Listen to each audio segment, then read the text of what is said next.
This is television for the Isles of Scilly, brought to you with Worldwide Financial Planning, Truro and Penwith College, and the Scilly Lottery.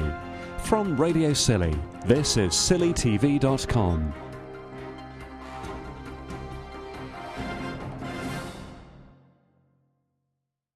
Three specialist police officers and technically a fourth officer, a sniffer dog, joined colleagues from the border agency to check all luggage and goods being brought into the islands on the Scilonian. The exercise was designed as a random check on goods being brought in this summer and took place on the last Friday in July. Previously this summer, the Chief Constable, Stephen Otter, said on Radio Scilly News that he does believe there are drugs being used on the islands and they're being brought here by air or by sea, but they're causing no apparent problem. He says it's common to find them all through the Force area. But from Friday's investigation, none appear to have been brought over on the boat. Officers checked the luggage of 466 passengers, including a number of kayaks. The Ofsted inspector has called, and they've upgraded their comments on the quality of teaching and courses at the Lifelong Learning Centre at Carn Thomas. When they came to do a recce in October 2008, things didn't go so well. They were judged to be delivering inadequate or insufficient services. After their recent inspection, they're much improved and now said to be making reasonable progress. Penny Penhoward, the Director of Community Services, tells Radio Scilly that a lot's been done to improve the position of community learning on the islands. The South West Ambulance Service Trust has agreed to the request of our council to put a specific governing body position around the board's table to represent islanders' needs. Later this year, the organisation which operates our ambulance and the ambulance boat will become a foundation trust, and there needs to be greater community consultation and involvement. Our council was upset to find out that while some authorities up country had reserved seats for them on the governing body, there wasn't a place for Scilly. We'd be reliant on a Cornwall member to represent our needs. Our town hall threatened to write to the Secretary of State to complain. Lynn Paramore from the SWAST Trust tells Radio Scilly that a board meeting gave us what we wanted. At around 4 p.m. on Saturday the 31st of July, a world record was broken on the islands. Brits Levan Brown and Don Lennox, Irishman Ray Carroll and Faroe Islander Leva Nystad reached St Mary's Harbour, crossing the ocean from New York in a much faster time than the 55 days of Harbour and Samuelson in 1896. Adjudicator Kenneth Crutchlow of the Ocean Rowing Society told family members and well-wishers he could officially announce a new record. And it is, as someone said earlier, unbelievable to believe that this is a record that we're going to see broken for another 114 years, because it's quite spectacular. And with that, I'm sure you all want to agree with me in a rousing 3 cheers for the crew. Hip hip! Hooray! Hip hip! Ray told Radio Scilly News that getting the record was a fantastic feeling. Yeah, it does. It was the same last time, so we're used to it now, but you could easily just go straight off the side. And you'll find even in a week or two you'll be walking down the street and all of a sudden you'll just go left for no reason at all.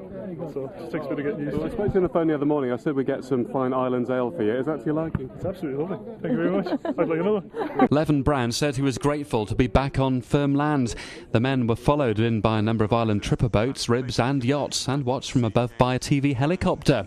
And the Islander gig rowers followed too. Dee Williams pulled alongside and asked the men if they wanted to go for a pint. As soon as they touched the quay, they were also awarded a bottle each from Lou and Mike Knapman, who pulled alongside on their rib. Levan said there were times when they thought they wouldn't make it. When we were upside down the first time, we probably didn't report it exactly accurately, just to try and keep family and friends calm at home and things like that. And she was. We just got hit. We skewed down a big wave. She went sideways, and then we got barrel rolled through the face of a wave. And Ray went overboard. Fortunately, I had my overboard of the last voyage, so I'm very good at clinging on. I did it twice. And the North Atlantic is a different place from the South Atlantic, and we've rowed both of them now, and so it's great to have the record for the South, the record for the North. You know, when we left New York, we didn't know what was going to happen, this is the best result we could ever hope for. St Mary's Harbour Master Dale Clark read the row as a special message from Betty Morton. She's the granddaughter of one of the Norwegian rowers whose record they broke. Thank you very much, Jim. This is a message from Betty Horton, who is the granddaughter of George Harbaugh, and she sent this letter last Thursday. The Harbaugh family send our heartiest congratulations to Team Artemis for a job well done. We know this is a true milestone since it took 114 years to beat our grandfather, George Harbaugh's 1896 Atlantic crossing with his mate, Frank Samuelson. The 30-foot waves, capsizing and the rescue are only part of their story. The $10,000 reward promised never came. It is exhilarating to relive the excitement with your heroic journey. We look forward to connecting with all of you as you share your tales with the next several generations ready to inherit a momentous piece of history. We applaud your courage and your spirit. Hip hip hooray! From Betty Horton, granddaughter of George Harbaugh. Thank you. It's hard to imagine the conditions the Norwegians must have faced in their open oak rowing boat. Very different from the 24-foot vessel used by the ocean-going rowers. Islander Tim Garrett watched the men row to victory. He was one of the Scilly boys who undertook the same challenge 2 years ago. So would Tim want to do it again? I'd want to do it once, but I've had my go. It's going to be a tough thing to beat now, though, isn't it, with the amount of time they're shaving off? That's really, I mean, the modern day record is 60 days, and they've obviously smashed that to bits, and then the all-time record from 1895 was 55 days, and they've smashed that as well, so this is the benchmark. Do you think more people will now want to go for it because it's become so tight? Does that make it more of a challenge? I think the challenge is to finish it. It's not to win or beat the record or anything, it's just to finish at all, and like these guys have proved, if you can do it successfully then the record is a bonus, but I think making it at all is the ultimate, and then if you can do it like they've done it in such a good time, then that's even better. Official recorder Kenneth Crutchlow says the Big Apple to Scilly crossing is one of the routes that's most popular in Atlantic rowing. Well, it's prestigious because it's never been broken. It's the oldest ocean row. It's the first time anyone rowed an ocean was by Harbaugh and Samuelson, and they went from New York to the Scilly Isles. That was the first. And in all these years, which is 114 years, nobody's broken that record. So in that regard, it has to stand out as being the one to break. It's always a worry, of course, for friends and family members of cross-Atlantic rowers. Kenneth says that previous attempts have been tinged with tragedy. You just asked me, has everybody ever died rowing an ocean? And unfortunately, I have to report that, in fact, in history, there have, but not from New York. In the 60s, Johnson and Hoare rowed from Virginia Beach, and they were lost at sea all those years ago. Well, family members were delighted to see their loved ones back in one piece. Ray Carroll's mother said she was pleased to see her boy draped in the Irish national flag around his shoulders. But she says she wouldn't want him to try and do it again. Oh, she was thrilled to bits, but hope he doesn't go again. It's too much of a worry. It's too much of a worry, yeah. Leven, who's from Edinburgh, was met by his friends and family who came down to the islands on Friday, and he was greeted by an unexpected loved one, his dog, Peanut. The animal crept into the car when the family were driving down from Scotland. They had expected him to be looked after by friends at home, but discovered when they got to Newcastle upon Tyne there was somebody on the back seat. Came from Edinburgh, and it was basically by the time we got to Newcastle we realised that Peanut was in the car. So the thing is, I think Peanut would actually go rowing with the boys if he possibly could, but he's not really obviously allowed to. Not unless Pedigree Tim want to sponsor him.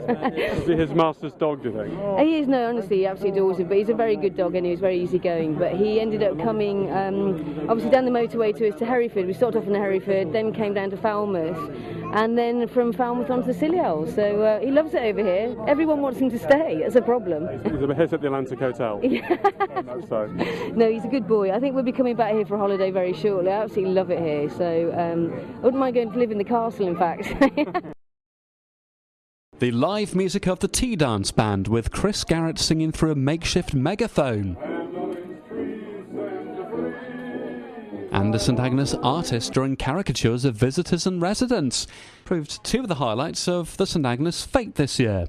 The event's going to bring in around £3,000 to be split between the school, the church and the Island Hall.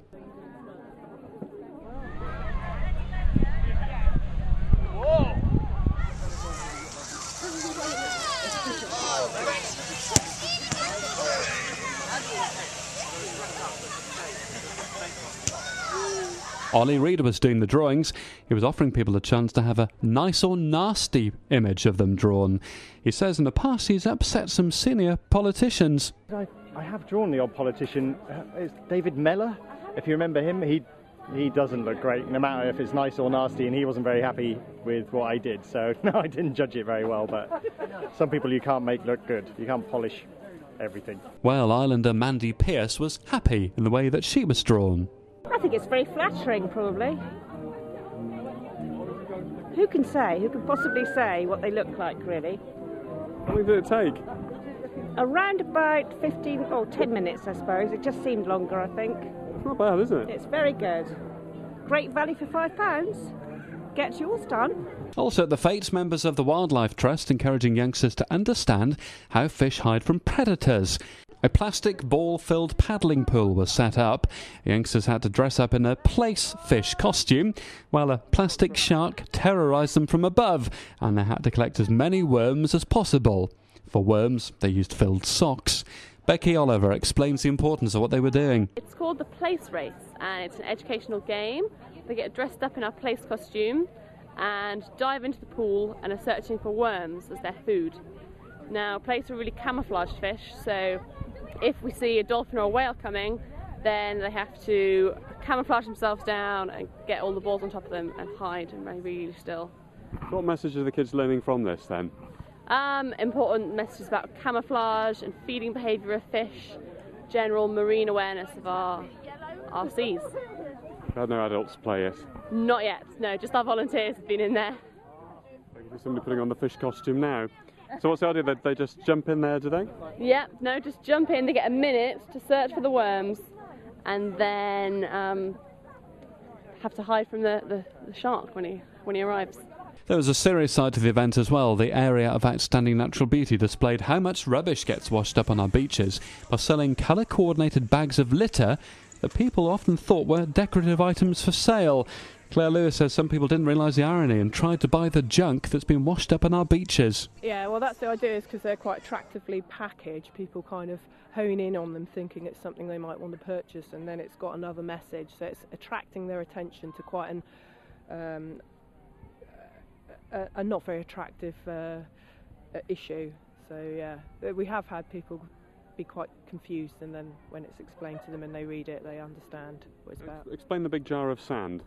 Well, a jar of sand it's about the average kind of contents of an area of sand these days on the beach. It's not just pure sand anymore. There's lots and lots of broken down pieces of plastic in it, which are highly polluting.